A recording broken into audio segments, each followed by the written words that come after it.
तो नमस्कार दोस्तों, आपन है सावन और आप देखना शुरू कर चुके हैं द ग्लोकल वॉइस। आज हमारा सफ़र थोड़ा सा अलग है।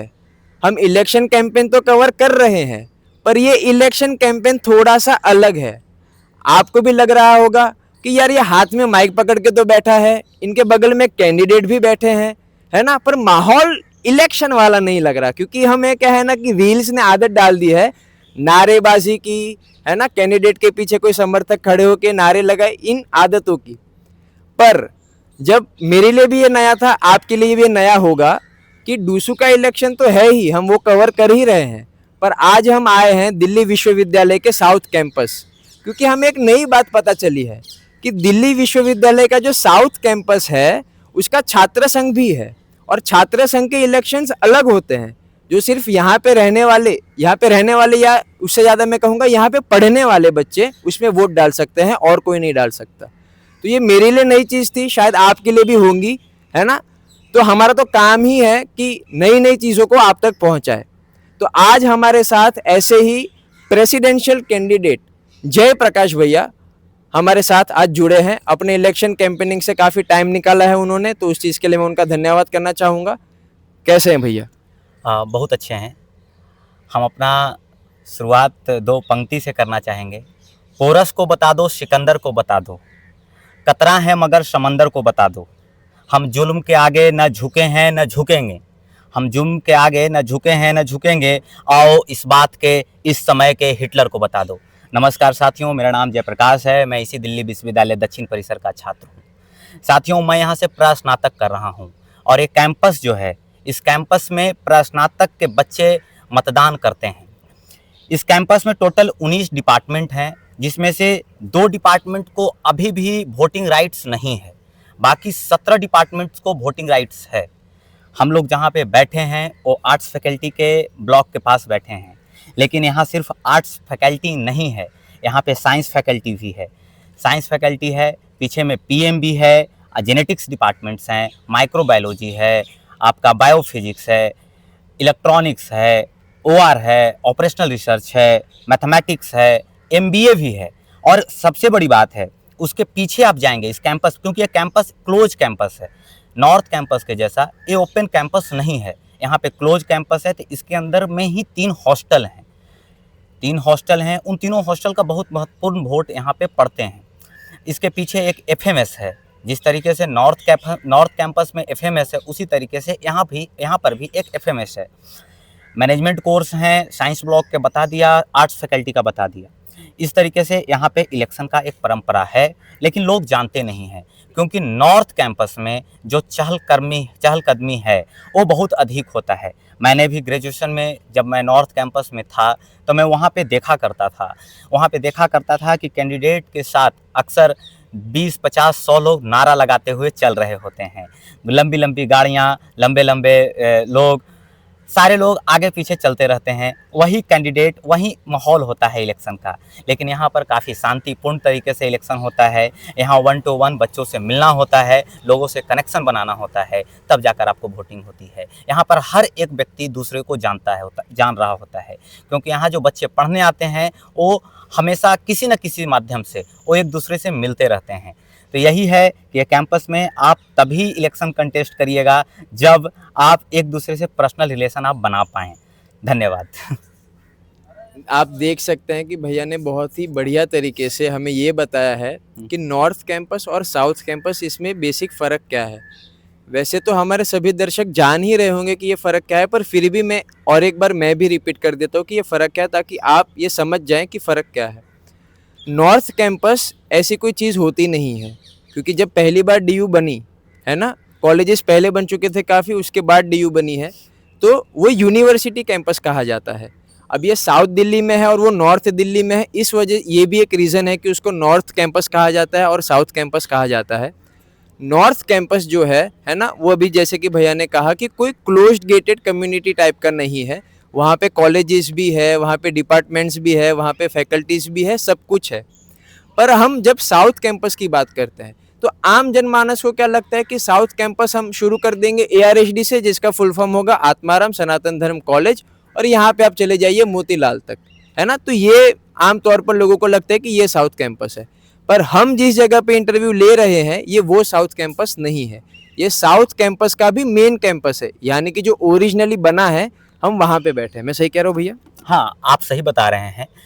एक्चुअली यहाँ पे जितने भी साउथ कैंपस हैं, सिर्फ एआरएसटी और मोतीलाल और बैंकी और आर्यभट्ट की बात नहीं है। चाहे दयाल सिंह कॉलेज हो, चाहे पीजीडीएवी कॉलेज हो, चाहे देशबंधु कॉलेज हो, चाहे रामानुजम कॉलेज हो, सबका डिपार्टमेंट से अगर कोई भी समस्याएं होंगी तो उनको इसी कैंपस में आना होगा, और उसके जो भी सॉल्यूशन होगा उसका नेतृत्व हम ही कर रहे होंगे। हमें हमारे पास आना होगा और हमसे ही बात करना होगा, और हम ही उसका सॉल्यूशन निकालेंगे। जी, तो ये तो हो चुकी, हमने आपको थोड़ा सा पृष्ठभूमि दे दी है कि आज का हमारा टॉपिक क्या रहने वाला है इंटरव्यू का। अब हम थोड़ा सा कैंडिडेट पे फोकस करेंगे कि उनके मुद्दे क्या है ना, वो क्या कहना चाह रहे हैं, आप तक क्या प्रश्न पहुंचाना चाह रहे हैं, या फिर आपके प्रश्नों के क्या उत्तर देना चाह रहे हैं।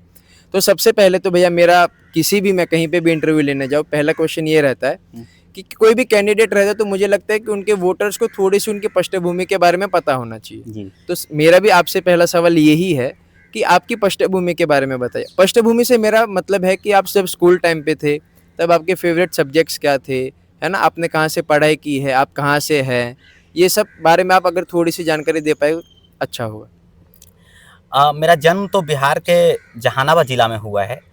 मेरी बचपन की पढ़ाई भी वहीं हुई थी, लेकिन मैं बचपन में खेल में अधिक रुचि रखता था, और मैं डीएवी स्कूल से मैं अपने क्लस्टर और जोनल मैं खेल चुका हूँ। क्रिकेट, हैंडबॉल और फुटबॉल, ये 3 चीज़ मैं खेलता था। लेकिन 10वीं के बाद मैं फुटबॉल थोड़ा सा कम खेलने लगा और क्रिकेट में अधिक रुचि रही। फिर मेरी 12वीं तक की पढ़ाई मैं विशाखापट्टनम से किया हूँ, आंध्र प्रदेश। मैं वहाँ पर, मैं जब साइंस बैकग्राउंड में था तो मुझे वहाँ पे सबसे अधिक रुचि जो थी वो मैथ्स डिपार्टमेंट में थी। मैं मैथ्स में काफ़ी अच्छा था, जेई की प्रिपरेशन कर रहा था। पिताजी की एक इच्छा थी कि पढ़ाई करे तो आईआईटी से करे। आईआईटी नहीं हुआ था, जेई मेंस मेरे हुए थे, लेकिन मैं एडवांस क्लियर नहीं कर पाया था। रैंक उतने भी अच्छे नहीं थे जितने अच्छे होने चाहिए थे। फिर 2020 का समय था, हम लोग उस समय एडमिशन लिए, लॉकडाउन का दौर था, दिल्ली विश्वविद्यालय में आए। दिल्ली विश्वविद्यालय में 3 साल इलेक्शन नहीं हुए थे, तो मैं दिल्ली विश्वविद्यालय से ही मेरा ग्रेजुएशन हुआ है। 12वीं तक की पढ़ाई मेरी विशाखापट्टनम से हुई है, और वर्तमान में मैं अभी दिल्ली विश्वविद्यालय में ही उपस्थित हूँ। तो जैसा कि आप देख सकते हैं भैया ने इस उत्तर का जवाब बहुत ही अच्छी तरीके से किया है। तो एक तरीके से मैं कहूँ तो इन्होंने शायद भारत भ्रमण कर लिया है ना, नॉर्थ से साउथ जाके अब वापस नॉर्थ में आ चुके हैं, है ना, तो भारत भ्रमण कर चुके हैं। भैया मेरा अगला सवाल होगा, मैं इस पर क्लियर कर देता हूँ। जी बिल्कुल। मैं अपने दादाजी को काफ़ी ज़्यादा आदर्श मानता हूँ, और मेरे दादाजी स्वतंत्रता सेनानी थे, और जेपी मूवमेंट में वो जेल गए थे। 1975 की बात बता रहा हूँ। जयप्रकाश नारायण के आंदोलन में जब वो जेल गए, और जब मेरा जन्म हुआ तो उन्होंने मेरा नाम उन्हीं के आदर्श को मानकर कि उनके जैसा बने, इसलिए मेरा नाम जयप्रकाश नारायण रखा। मेरा नाम जयप्रकाश प्रसाद सिंह है, लेकिन उनका नाम मैं जो घर पे जो बताया जाता है वो जयप्रकाश नारायण ही कहा जाता है। और मेरे दादाजी जो थे वो घुमक्कड़ प्रवृत्ति के थे। राहुल संकीर्त्यान का आपने नाम सुना होगा, उन्होंने अपनी किताबों में भी लिखते हैं, सैर कर दुनिया के गाफिल जिंदगानी फिर कहाँ, जिंदगी अगर फिर रही तो नौजवानी फिर कहाँ। तो दादाजी हमारे अक्सर घूमा करते थे, और बहुत ही घूमने का जो उनका तरीका था काफ़ी अलग था। तो हम भी उन्हीं को आदर्श मानकर अक्सर, भारत का कोई भी ऐसा स्टेट नहीं है जहां हम घूमने नहीं गए हों। क्या बात है। अब ये पृष्ठभूमि की जब मैं बात करता हूँ, अब आप समझ रहे होंगे कि मैं क्यों पूछता हूँ पृष्ठभूमि के बारे में, क्योंकि इन्होंने बहुत सारे अपने नाम लिए है ना, अपने दादाजी के बारे में बताया जो कि स्वतंत्रता सेनानी थे, और जेपी मूवमेंट में भी उनका बड़ा एक रोल रहा है, और जेल भी जा चुके हैं। तो ये इन्होंने 2-3 रेफरेंस दे दिए हैं भैया, मैं 2-3 रेफरेंस को एक्सप्लेन कर देता हूँ, है ना। जेपी मूवमेंट वो मूवमेंट कहूंगा, है ना, कांग्रेस पार्टी को जो सत्ता से हिलाने वाला मूवमेंट था, वही एक जेपी मूवमेंट में माना जाता है। और नॉर्थ में, है ना, सोशलिस्ट जो भी पॉलिटिक्स है उसका मैं उदय शायद से जेपी मूवमेंट को ही उसका ये जाता है बेनिफिट, या फिर योगदान जो भी है जेपी मूवमेंट का ही उसमें बहुत बड़ा योगदान। और जैसे कि इन्होंने कहा ही है कि ये घूमने फिरने वाले प्रवृत्ति के हैं, तो इन्होंने बहुत कुछ देखा है भारत देश के बारे में। तो भैया मैंने ये सवाल इसके लिए भी पूछा कि अब तो आपने शायद से उसका उत्तर एक तरीके से दे भी दिया है, पर फिर वापस में सप्लीमेंट्री क्वेश्चन भी था मेरा इस पे, क्योंकि कोई भी छात्र के लिए छात्र नेता एक बहुत ही क्या कहते हैं होप रहता है ना। और अधिकतर मैंने देखा है कि आर्ट्स बैकग्राउंड से आने वाले लोग छात्र नेता बनते हैं, या फिर और एक बहुत ही चार्म लगा है छात्र नेता, हमें राजनीति करनी है। तो मुझे लगता है कि कहीं ना कहीं से तो आप बचपन से ही पॉलिटिक्स में इंक्लाइंड थे, क्योंकि अभी आपने अपने दादाजी की हिस्ट्री भी बताई कि उनकी हिस्ट्री क्या रही है। पर मैं आपसे सुनना चाहूंगा कि पहली बार कब लगा कि मुझे छात्र नेता बनना है है ना। और छात्र नेता बनना है ये सोच आने के बाद भी हमारे पेरेंट्स, हमारे रिलेटिव्स, हमारे दोस्त, ये सब का भी हमारे जीवन में उतना ही योगदान है जितना हमारा है। तो उनकी रिएक्शन क्या थी? देखिए, छात्र नेता के बारे में तो हम सबसे पहले बता देना चाहते हैं कि राजनीति में हमारा कभी उद्देश्य नहीं था, लेकिन जब हम बचपन में, जब स्कूल टाइम में थे, तो हम स्पोर्ट्स में थे। और हमारे जो कोच थे वो अक्सर कहा करते थे कि स्पोर्ट्स में यूनिटी बहुत बड़ी चीज़ होती है, लीडरशिप क्वालिटी को जनरेट करता है, ठीक है, टीम स्पिरिट की बात करती है। तो वही चीज़ वहाँ से मेरे अंदर उन सारी चीज़ें थी। फिर उसके बाद में जब मैं हॉस्टल में चला गया, मेरी स्कूलिंग बॉयज़ स्कूल से हुई है, और जब मैं बॉयज़ स्कूल में था तो हमेशा कुछ ना कुछ समस्याएं होती रहती थी, क्योंकि वहाँ पे टोटल 3000 बच्चे एक हॉस्टल में पढ़ते थे। तो उन 3000 बच्चों के बीच में रहना, तो 3000 बच्चों से मिलना, ये बहुत बड़ी बात होती है कि आप एक मकान के अंदर 3000 बच्चों से रोज़ मिल रहे हैं।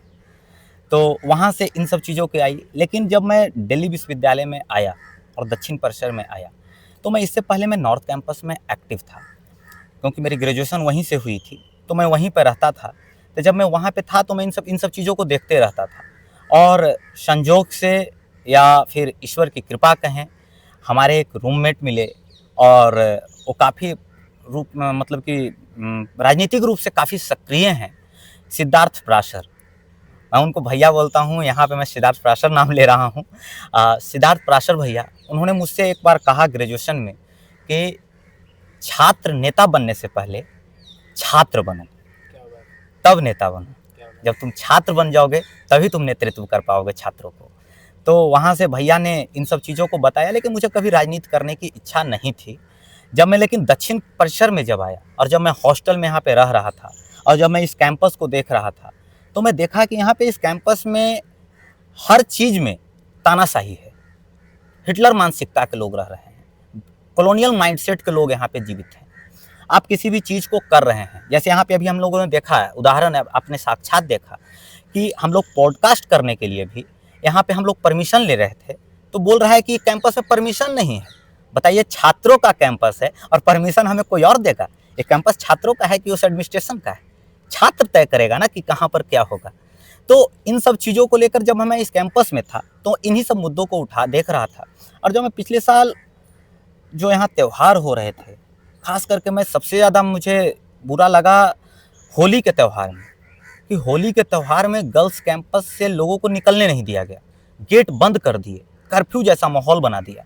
बॉयज़ हॉस्टल के लोगों को पानी बंद कर दिए गए, लोगों के शरीर पे मिट्टी लगी हुई थी, लेकिन लोगों को पानी से नहाने नहीं दिया गया।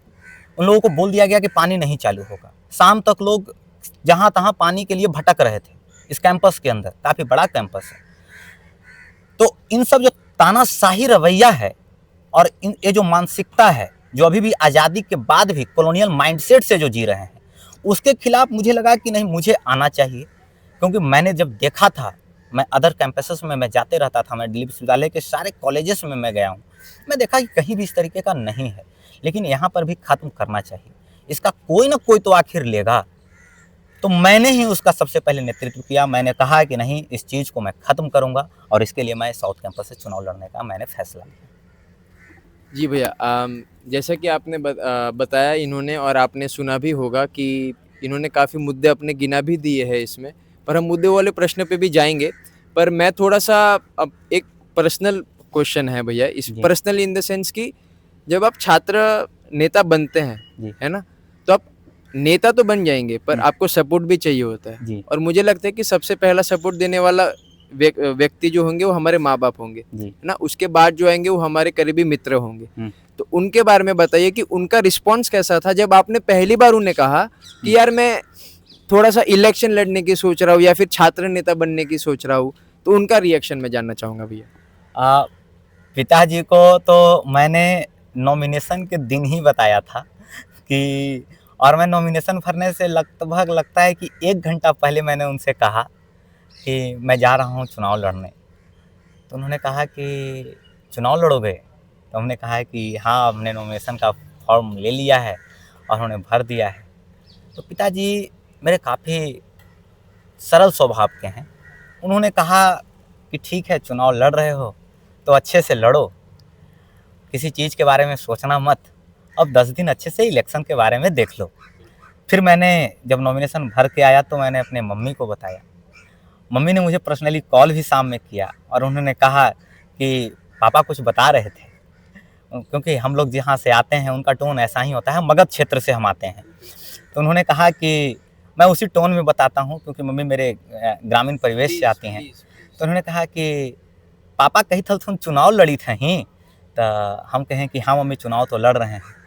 तो मम्मी ने कहा कि चलो ख्याल रखना अपना और अच्छे से, अब अच्छे से पूरी मजबूती के साथ चुनाव लड़ो। तो माता पिता का काफ़ी सहयोग रहा इसमें, और लेकिन इसमें सबसे ज़्यादा जो सहयोग रहा वो हमारे मित्रों का है। वही मित्र जो जिनसे मैं कभी उम्मीद नहीं भी रखा था कि वो हमारा सहयोग करेंगे, क्योंकि मैं अक्सर लोगों का मदद करते रहता हूँ। यहाँ तक कि यहाँ पे जो अपोनेंट्स में जो चुनाव लड़ रहे हैं, उनके साथ भी जो लड़के हैं, वो हॉस्टल को लेकर काफ़ी परेशान थे। उनका रूममेट छोड़कर चला गया था, वो कह रहे थे मुझे 15,000 रुपया महीने का दे रहा हूँ। तो मैंने उनको हॉस्टल के बारे में बताया कि आप इस तरीके से प्रक्रिया करिए, आपको हॉस्टल मिल जाएगा। लेकिन फिर भी मैं, ये राजनीतिक है, विचारों का लड़ाई है, हमारा व्यक्तिगत लड़ाई किसी से नहीं है। तो मेरे काफ़ी सारे यहाँ पे मित्र हैं, मैंने काफ़ी लोगों को मैं मदद भी किया हूँ, निस्वार्थ भाव से मदद किया हूँ। तो मेरे, लेकिन जो दोस्त मेरे मदद करने आए, उन दोस्तों का मैं सबसे ज़्यादा शुक्रगुजार हूँ, जिन्होंने मुझे, मैंने उनसे सिर्फ ये कहा कि मैं चुनाव लड़ रहा हूँ, तो नॉमिनेशन के दिन और बाकी भी दिन वो आकर यहाँ पर मेरा हौसला बढ़ाए, और लगातार इलेक्शन के दौरान भी वही आकर हमारा हौसला बढ़ा रहे हैं। इसी कैंपस के हैं, यहीं के छात्र हैं, उन्हीं लोगों के सहयोग से हम चुनाव लड़ रहे हैं। हमारा कोई भी ऐसा नहीं है कि अकेले जयप्रकाश इस कैंपस में कुछ कर सकता है। अगर इस कैंपस में बदलाव अगर आएगी तो उन तमाम दोस्तों के साथ आएगी, और उन तमाम लोगों के लिए आएगी जो लोग बहुत चीज़ों से वंचित हैं, बहुत चीज़ के बारे में जानकारी नहीं है। हम तमाम दोस्त जो पूरे इस विश्वविद्यालय को देखे हैं, उन लोगों के माध्यम से हम चाहेंगे कि इस कैंपस में भी बदलाव हो। हमारा दोस्तों का काफ़ी ज़्यादा सहयोग है, और उससे भी बढ़कर हमारे जो शिक्षक हैं, जो हमारे गुरुजन हैं, उन लोगों का भी हमारे ऊपर बहुत सहयोग है। उन लोगों ने भी, जब मैंने उनसे पर्सनली जब मैं बात किया, मैंने कहा कि मैं चुनाव लड़ रहा हूँ सर, तो उन्होंने कहा कि ठीक है, अब इलेक्शन में आ ही गए हो, तुम तो एकेडमिया के स्टूडेंट हो, पढ़ते लिखते हो, तुम अगर आ गए हो तो पूर्ण रूप से अब इसका तुम करो, इसमें से अब पीछे मत हटो। अब ये भी एक तुम्हारे लिए एक लक्ष्य है, और इसको तुम पूरी मेहनत से, पूरी ताकत लगाकर इसकी तैयारी करो और जीत हासिल करके आओ। जी भैया, आपको तो जैसे कि आपने स्पोर्ट्स का जिक्र किया था, तो वो सब क्वालिटीज जो स्पोर्ट्स में काम आती है वो सब आप में दिख भी रही है ना। तो ये भी एक है ना, हमारे देश के प्रधानमंत्री कहते हैं कि फिट इंडिया। तो फिट इंडिया सिर्फ शरीर के लिए नहीं, मानसिक तौर पर भी काफी यहाँ पे काम आ रहा है स्पोर्ट्स, जैसा कि हम देख भी रहे हैं जी। तो ये तो हमने आपके बारे में भी जान लिया है ना। जी। आपने अपने मुद्दे भी इसमें गिनवा ही दिए हैं, पर मैं और एक बार चाहूंगा है ना कि आप स्पष्ट तौर पर ये बता दीजिए, या फिर आपको पॉइंट वाइज रखने हो, फिर वो पॉइंट को आप अपना इलेबोरेट भी कर सकते हैं आगे, कि आपके मुद्दे क्या है। अब मैं जब आपके मुद्दे कहता हूँ तब मैं ये चाहता हूँ कि आपके जो अपने मुद्दे होंगे तो आप बताइए, पर आपके हिसाब से जो साउथ कैंपस में रह रहे हैं है ना, उन स्टूडेंट्स के असली मुद्दे क्या है, उनको क्या लगता है कि ये होना चाहिए, तो आपके हिसाब से वो मुद्दे क्या है भैया। मैं इस कैंपस के, मैं इस हॉस्टल में ही रहता हूँ यहाँ। तो हॉस्टल में सबसे बड़ी जो समस्या है, जो नॉर्थ कैंपस के हॉस्टल में नहीं है और साउथ कैंपस के हॉस्टल में देखने को मिलता है, और मैं विशेष करके बता रहा हूँ कि इस बात को ज़रूर रखिएगा, हॉस्टल में आपका पर्व हो, त्यौहार हो, चाहे कुछ भी हो, ईद हो, होली हो, बकरीद हो, दीपावली हो, दुर्गा पूजा हो, छठ हो, उनसे किसी को कोई मतलब नहीं है। जो मेस का डेली का रूटीन रहेगा खाने बनने का, वही बनता है। नॉर्थ कैंपस में ऐसा नहीं है। नॉर्थ कैंपस में मेस की यूनियन तय करती है कि आज खाना क्या बनेगा। और अगर किसी कोई सेलिब्रेशन है, अगर कोई त्यौहार है, तो उस दिन मेस यूनियन स्पेशल डिनर की भी बात करती है। लेकिन यहाँ पर ऐसा नहीं है। और यहाँ पर जब मैं हॉस्टल में था तो इस चीज़ को देखता था अक्सर। यहाँ पर मैं एक चीज़ को मैं स्पेशली मैं काउंट जोड़ा देना चाहता हूँ। सलाद के नाम पर 6 महीने सिर्फ गाजर खिला दिए, 6 महीने सिर्फ गाजर खिला दिए, और बाकी चीज़ तो कभी दिखा नहीं। तो उन सब चीज़ों को देख रहा था। दूसरी चीज़ कि यहाँ के हॉस्टल में वॉशिंग मशीन नहीं है। नॉर्थ कैंपस में आप गए होंगे तो देखा होगा कि नॉर्थ कैंपस में वॉशिंग मशीन मिलता है, और सारे हॉस्टल में मिलते हैं, ऐसा नहीं है। बच्चों को खुद कपड़ा धोना पड़ता है, नहीं तो बाहर लॉन्ड्री में देना पड़ता है। 2 मुद्दे हॉस्टल के जो बहुत महत्वपूर्ण मुद्दे हैं। तीसरा मुद्दा, एक कैंपस काफ़ी बड़ा है, काफ़ी बड़ा है। इस कैंपस में, कैंपस के अंदर ई रिक्शा चलना चाहिए। बच्चे पे करेंगे, बच्चे पे करना भी चाहते हैं, लेकिन यूनिवर्सिटी का जो एडमिन है, वो जो हिटलर मानसिकता का है, वो नहीं चाहता है कि इस कैंपस में कुछ हो। जिस तरीके से अभी गार्ड को देखा, जो गार्ड इंचार्ज था वाईपी सिंह सर ने क्या कहा कि यहाँ पे आप नहीं कर सकते। उन्होंने 10 लोगों से परमिशन ली। ऐसा है, नियम है, लेकिन लोगों को जानकारी नहीं है। तो मैं चाहता हूँ कि यहाँ रिक्शा भी चले। तो भैया ये, सॉरी मैं आपको बीच में रोक रहा हूँ, कि रिक्शा ना चलने के रीजंस भी तो उन्होंने कुछ दिए होंगे ना, नहीं, अगर आप लोग गए होंगे तो वहाँ पे। रीजन उनका ये है कि ये क्लोज कैंपस है, आप गेट पे उतर जाइए। आप भी देखे होंगे गेट से यहाँ पे आने में आपको 300 मीटर का डिस्टेंस ट्रैवल करना पड़ता है। मेट्रो के गेट से आएंगे तो उधर से भी यहाँ पे आपको आने में 300 मीटर के ट्रैवल करना पड़ता है। बच्चे जब पैसा पे करने के लिए तैयार हैं, प्राइवेट रिक्शा चल रहा है, तो अंदर चलवाने में क्या दिक्कत है। हम आपको ये थोड़ी कह रहे हैं कि आप अपने पैसों से चलवा दीजिए। हम तो यही कह रहे हैं ना कि आप सिर्फ परमिशन दे दीजिए, बच्चे खुद से पे करके रिक्शा से आ जाएंगे। तो इन सब मुद्दों को लेकर बाकी दूसरी जो बहुत महत्वपूर्ण मुद्दा है, यहाँ के गर्ल्स बाथरूम जो हैं, वहाँ पे मशीनें लगी हुई हैं, लेकिन पैड आपको नहीं मिलेगा, पैड नहीं मिलेगा। और मैं कल की घटना बता रहा हूँ, मैथ डिपार्टमेंट की एक लड़की काफ़ी परेशान थी पैड को लेकर, वो किसी और से मांगने आई थी। बताइए कि एक कैंपस में महिलाओं को मशीन तो आपने लगा दिया है, लेकिन पैड कहाँ से देंगे। जब पैसे आ रहे हैं तो आप पैड क्यों नहीं लगवा रहे हैं।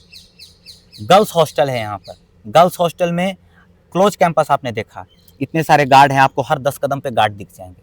फिर भी कैंपस वाले क्या कहते हैं कि कैंपस सेफ नहीं है, कैंपस सेफ नहीं है। सेफ्टी का ये एडमिनिस्ट्रेशन की तरफ से एडमिनिस्ट्रेशन कहता है, एडमिनिस्ट्रेशन ये स्वीकार कर रहा है हाँ, कि कैंपस सेफ नहीं है। सेफ नहीं है। हम कह रहे हैं कि कैंपस सेफ नहीं है, तो इसका जिम्मेवार कौन है। आखिर कोई ना कोई जिम्मेवारी लेगा ना कि मेरे कारण कैंपस सेफ नहीं है, या बता दे कि इन बच्चों के कारण सेफ नहीं है। कुछ तो ले, कुछ एक्शन ले, कुछ एक्शन ले। 2-4 दिन पहले की बात है, लड़कियों से जब मैं मैनिफेस्टो तैयार करने के लिए मैं डाटा कलेक्ट कर रहा था, तो मैं 2 लड़कियां मिली। उन्होंने मुझसे पर्सनली ये कहा कि भैया आप इलेक्शन में आए हैं, एक चीज़ का ज़रूर बदलाव करिएगा, हम लोगों को 10 बजे के बाद नहीं निकलने दिया जाता है। हम लोग रीडिंग रूम्स में पढ़ना चाहते हैं, हॉस्टल में रीडिंग रूम्स हैं नहीं। हम लोग चाहते हैं कि रीडिंग रूम में जाके पढ़ाई करें, लेकिन उनको निकलने नहीं दिया जाता है।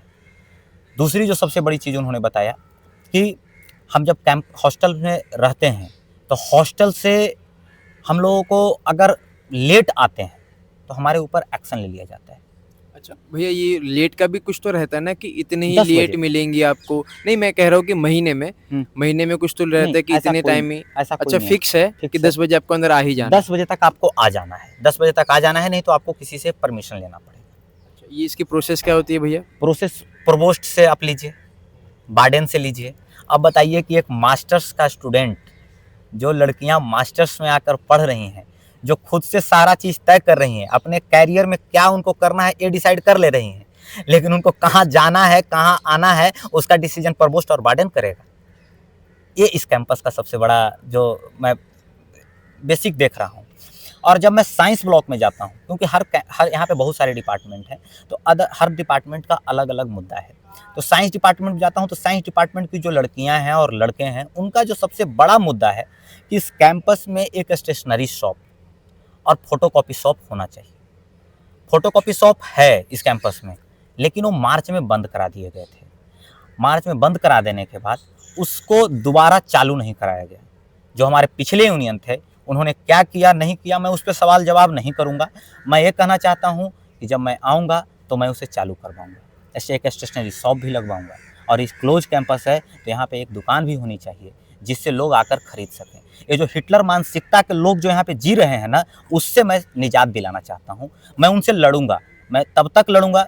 लोग कहते हैं कि आप लड़ पाएंगे, तो हमने उनसे कहा कि हम छात्र हैं, डरने वाले नहीं हैं, हम लड़ने वाले हैं और लड़ेंगे, मजबूती के साथ लड़ेंगे। जी भैया, तो ये सब मुद्दे आपने गिनवा दिए है ना। तो आप अगर खड़े हो रहे हैं है ना, तो मैं ये स्टार्टिंग में ये क्वेश्चन पूछने वाला था पर क्वेश्चन एक्चुअली मेरे माइंड में से स्लिप कर गया जी। कि आप अगर खड़े हो रहे हैं तो ये डूसू की तरह यहाँ पे 4 सीटें होंगी पैनल में? नहीं, यहाँ पे टोटल 6 सीटें हैं। 6 सीटें हैं जी।